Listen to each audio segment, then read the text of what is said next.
Boston at 11. Justice for Bolivar. 1 week after her son was murdered, a Boston mother continues to wait for the news that an arrest has been made. The 20-year-old was killed in Hyde Park. Boston 25 News reporter Melanie Basu is standing by live. And Melanie, she believes her son was killed over a pair of sneakers. A pair of sneakers, Mark, just a heartbreaking story. I sat down with a mother earlier today and she tells me, you know, the last conversation she had with her son, can you please pick up some bread? Okay, Mom, I'll see you later in a few hours. Well, who came knocking at her door was a police officer letting her know that her son was gunned down. No mother should ever bury her son.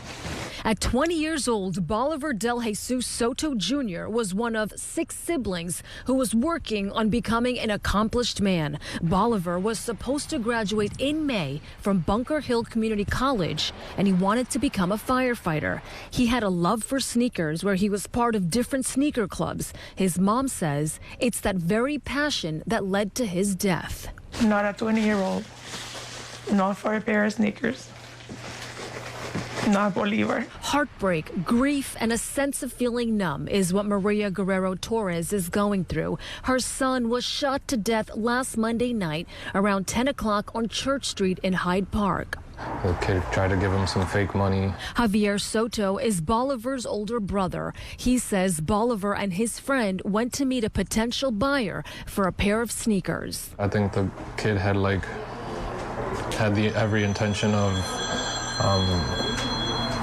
robbing my brother and his friend, and he brought a gun, so he obviously thought about the possible outcome. Bolivar's mother is sending out a message for others who were in her son's shoes. If you're gonna do any business, go to the police station. Where you got witnesses and cameras, don't go to dark places. Bolivar was a popular man who was athletic. He played baseball and soccer. BHCC's president sent out a memo to students saying, in part, quote, Bolivar's death was senseless and random. Please, encash this person that did this to my son before he does it to somebody else.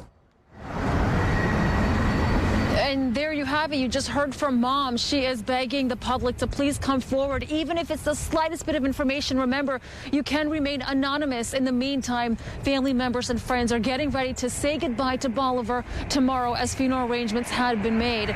They've also set up a GoFundMe account, hoping that it will pay for the funeral arrangements. For now, we are live outside of Boston Police Headquarters. I'm Melanie Basu, Boston 25 News.